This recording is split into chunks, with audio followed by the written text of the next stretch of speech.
happy holidays, happy New Year's. This video is being filmed in 2024, but it'll be uploaded in 2025. So I hope your New Year's celebrations were happy, wholesome, safe, and fun. And I hope 2025 is off to a good start for you. I am sitting in my car in a grocery store parking lot, and I feel like I'm in a fishbowl filming this, so I'm gonna try to be quick.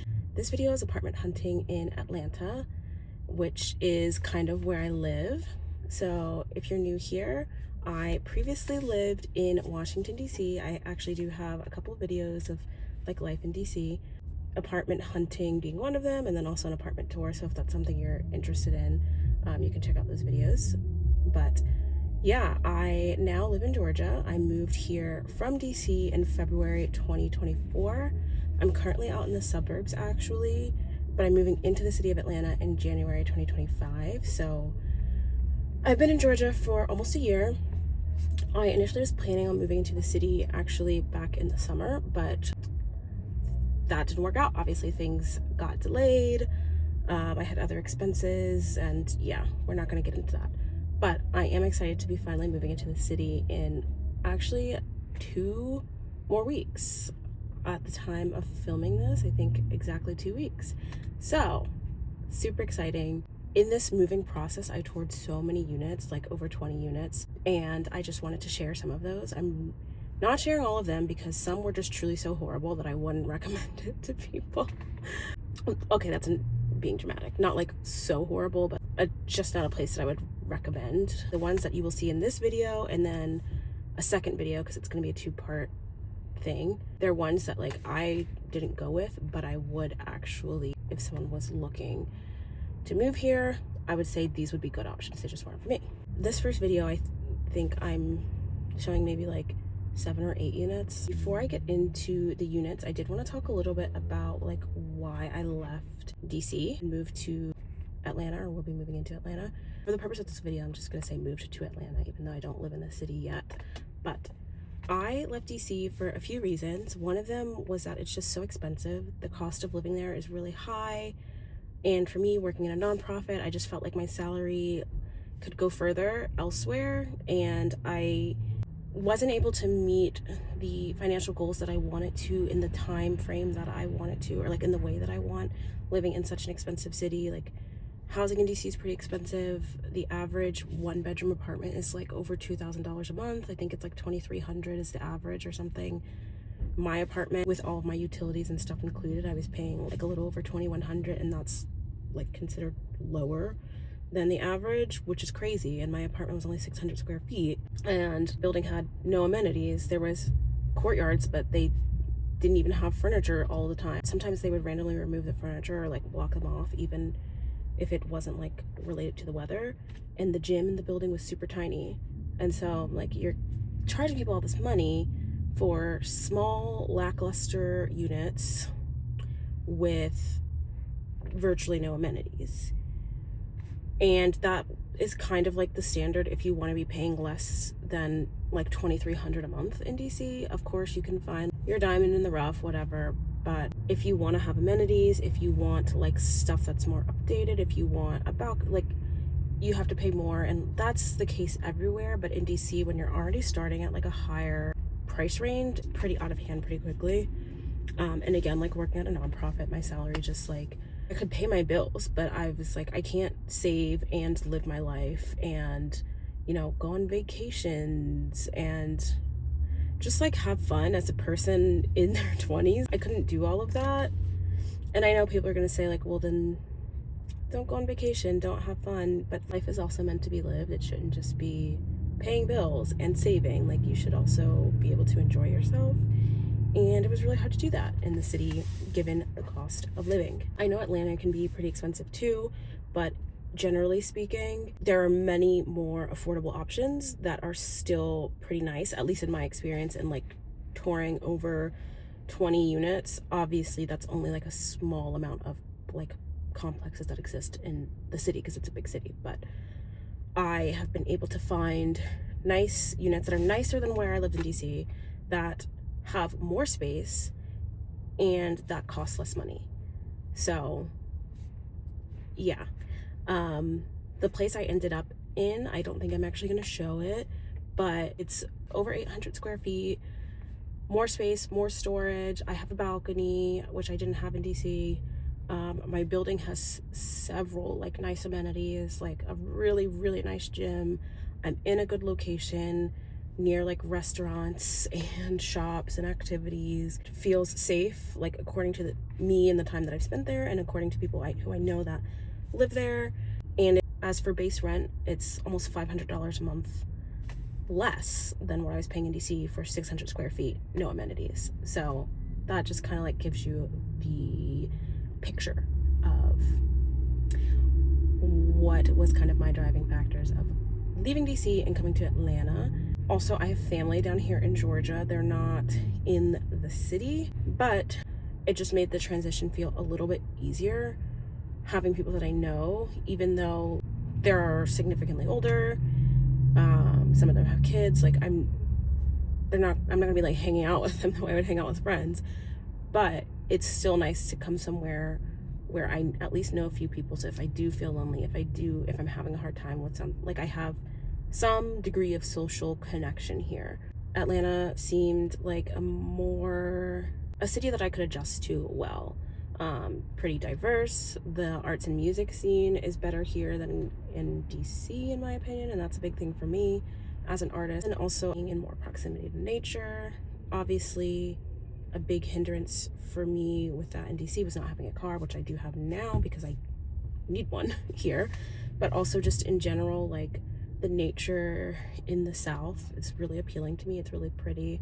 Georgia state has a ton of incredible nature, so that was also a factor. And then also DC like just is a pretty lonely place, or it was in my experience. Obviously people who are like DC natives or have found really strong communities would say otherwise, but for me, like I found friends there, but some of them moved.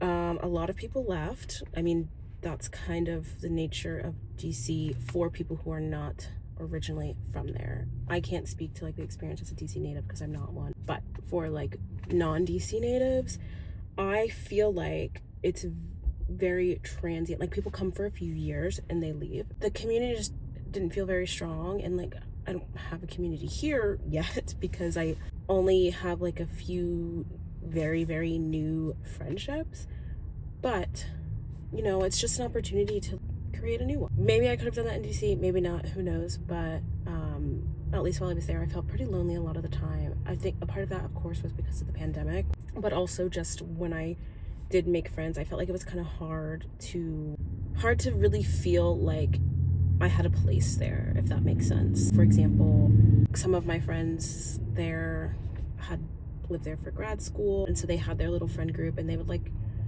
invite me to join things with their friends, but I always felt like an outsider, and things were like kind of weird with the dynamics. It was like, this is this established friend group, and then I'm just kind of there. And so things like that, I feel like the people who were in DC for years, starting in young adulthood, had established groups, and it was hard to break into those. And then for people who were new to the city or who were only planning to be there for a few years, maybe they weren't looking for long-term connections, or we just didn't click, I don't know. So that also kind of influenced me to leave. Not saying that I won't experience the same thing here, because I don't know, but I knew that I was feeling lonely and feeling a lack of community in DC, and so I was like, you know what, it's not like I have a really strong community that's keeping me here. It's expensive, just all the other things that I named already. So it's like, why not just leave? You know, I have nothing tying me to that city, and my job, I'd been remote since 2020, and I have that flexibility to work anywhere pretty much. So yeah, that was really it. But switching gears as to what I was looking for in an apartment, I initially was looking for 2 bedrooms. I didn't end up in a 2-bedroom because I ultimately decided that spending less a month on rent was more important to me than having a second space that I would use as an office slash studio slash guest space. I'm probably not gonna have guests that often, and when I do, they can sleep on a blow-up mattress in the living room or on the couch. And like with working from home, I've worked from home in smaller spaces. I've worked from home since March 2020, and I'm used to it. Having just a desk is not the end of the world. I can make that work. I have been making it work, and it's actually not that bad. for me, it's more so just the separation. Like right now, my desk is in my bedroom, and that's really like the only thing is like I don't want it in my bedroom, but I don't necessarily need a whole separate office right now. If and when my art career takes off and I'm like creating more at home and need place to store stuff, then that's a different situation.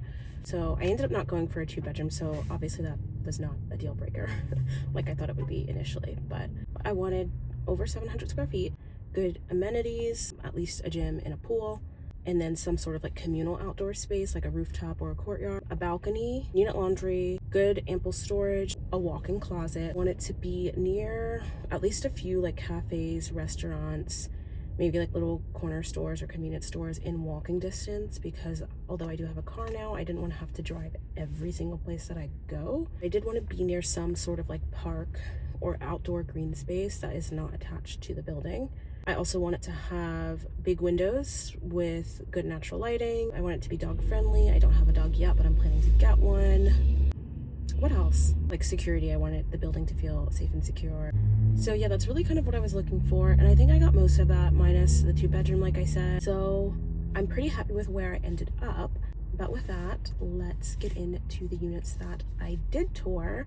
This is the first 7 or 8 units, and then I'll do a second video with the rest of them. I wanted to split it into 2 videos so it's not too long, because obviously I'm talking for a while. The videos are filmed in portrait mode instead of landscape, which is an error on my part, but that just means I have space to put like a little panel with the stats, so you will see the stats as well. I have like the prices, the names of the complexes, the square footage, all of that included.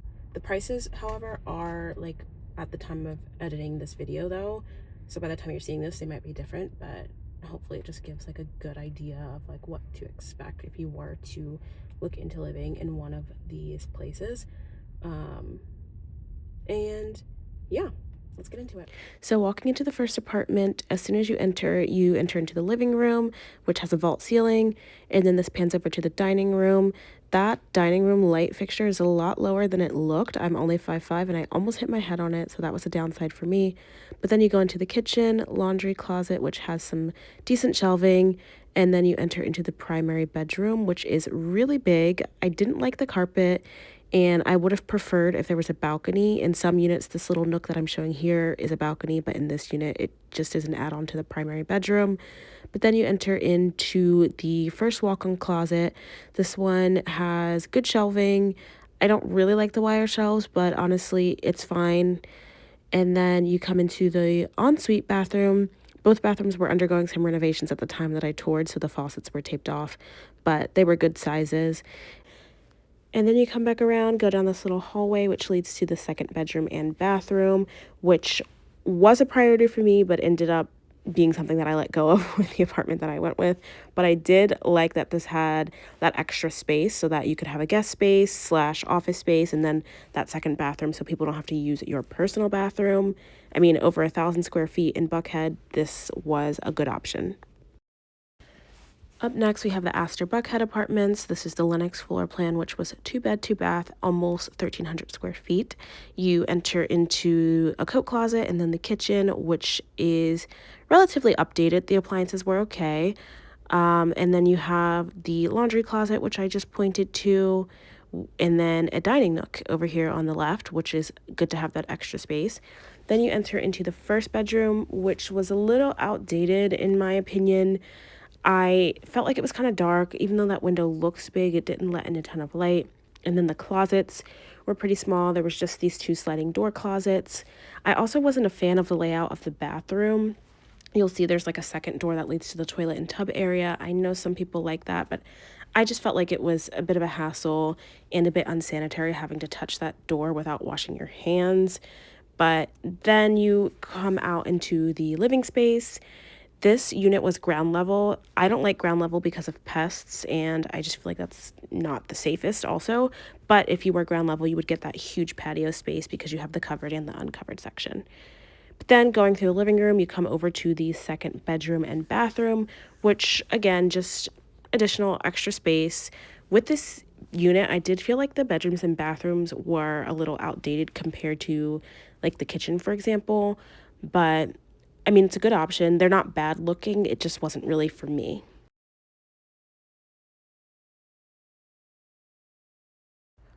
Up next, we have the Windsor Encore Apartments. This is the Lyric floor plan, 1 bed, 1 bath, 805 square feet, $1,645 a month. I did like this unit. I just wasn't really a fan of the property. The property felt nice and clean, but it was just further away than I want it to be. It was outside of the city of Atlanta, technically, and I just didn't want to be that far out. But I do think this unit is a good option if you don't mind the distance. I mean, as you can see, it's nice inside. It has nice up-to-date finishes, nice hardwood style flooring. The bathroom and kitchen had decent storage. I wasn't the biggest fan of this closet. It was more of a walk-through closet than a walk-in. And I did feel like the windows could have been bigger. As you can see, the windows in the bedroom are kind of small, didn't let in that much light. But overall, I do feel like this unit, it just felt cleaner, nicer, more updated than some of the other units that we saw in other properties. And now moving on to the Windsor Morningside Apartments. This is the A1 floor plan, 1 bed, 1 bath, 734 square feet, $1,519 a month. This unit was also pretty nice. I think the Windsor properties in general have some of the nicer ones on the market that I've seen. I liked the hardwood style flooring again. The kitchen finishes were really nice. The appliances seemed updated, and the bedroom was a good size. Again, felt a little dark. I think a lot of buildings just kind of use like smaller windows, maybe. I don't know. But it was still a good size, and the walk-in closet was decent. I think they could have made better use of the shelving situation, but it was a good space. And so here we are in the bathroom, and then this just leads back out to the main living area since this is a 1 bedroom. But you'll see the living room does get a good amount of light because it has that balcony. And yeah, the balcony was a decent size as well. Moving on to the next unit, still at Windsor Morningside. This is the A15 floor plan, which is 1 bed, 2 bath, and a den. I liked this floor plan a lot. It was a top contender for me for a while, but eventually I ruled it out because there were just a few things that I didn't like. Like, for example, the den is a nice additional space, but it felt very dark because it's in the center of the apartment, so it didn't have any actual windows. It had that pass through, but it just didn't let in a lot of light because the pass through led to a hallway versus an exterior wall. But the closets in the den were a nice addition. Same with that bathroom you saw right off the start. That would be like a guest bathroom, which is a nice option, again, so people don't have to use your primary bathroom if that's something that you care about. That's something I care about. Entering into the bedroom, it had a decent amount of light, felt a little bit dark to me, but I think that's because of the side of the building that it was on. It was facing the woods. But then you come into this closet, again, more of a walk through rather than a walk in, but still a decent size. And then this would be your primary bathroom. Up next is the Axial Buckhead Apartments, and this unit is actually not the one that I was interested in. I was interested in the 1 bedroom plus a loft, but that wasn't available to show, so they showed me just the 1 bedroom just to get a feel for things.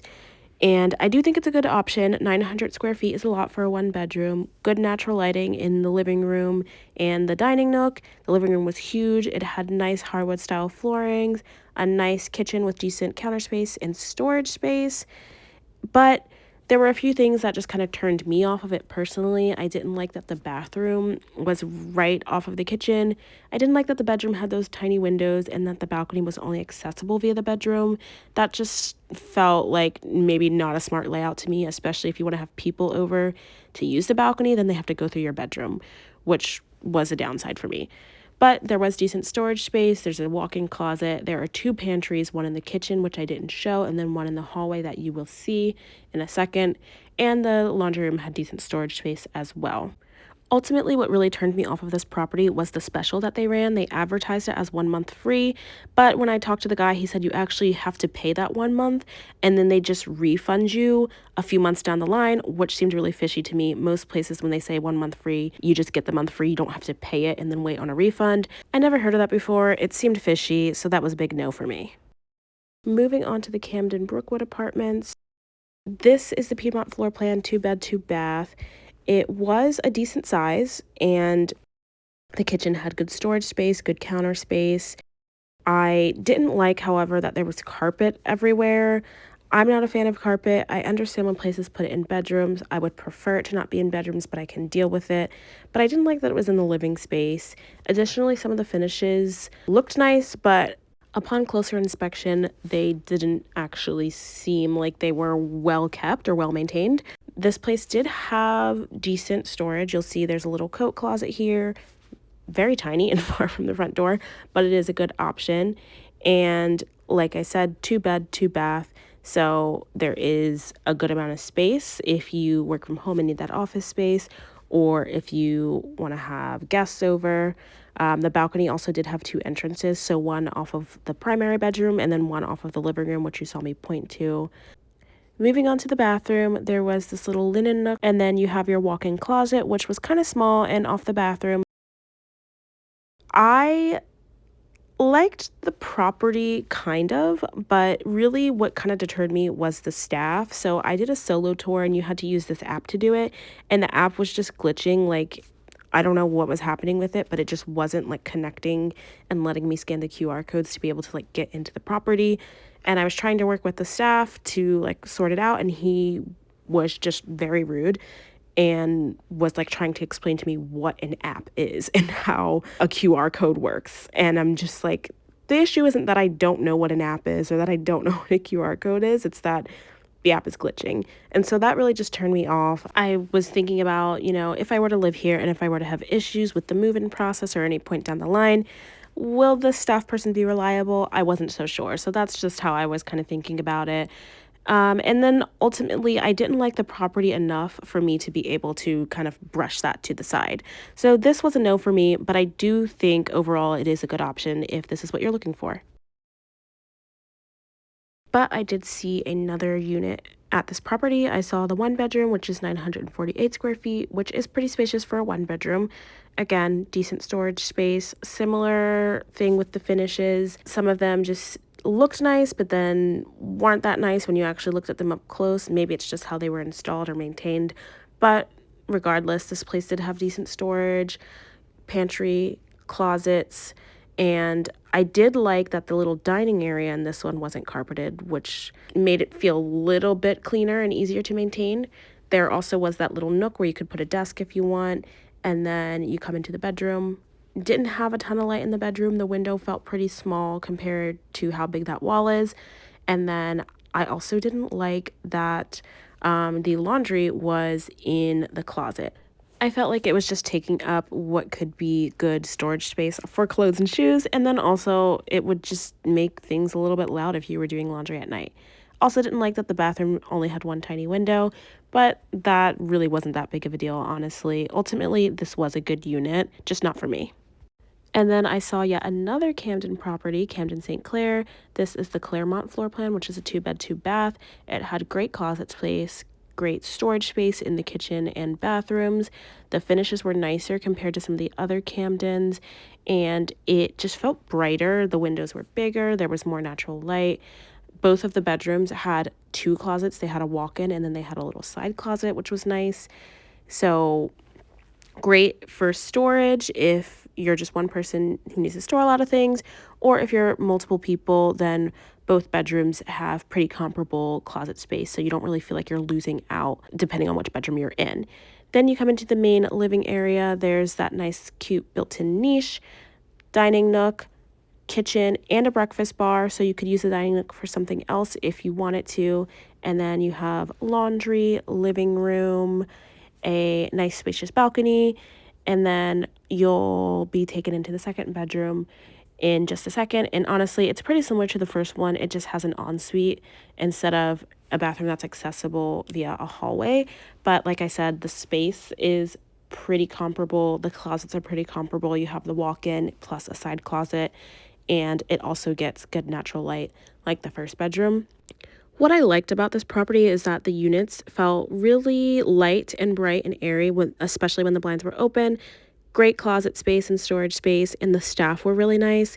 But ultimately, what turned me against this property was just there was so much carpet, which I don't like.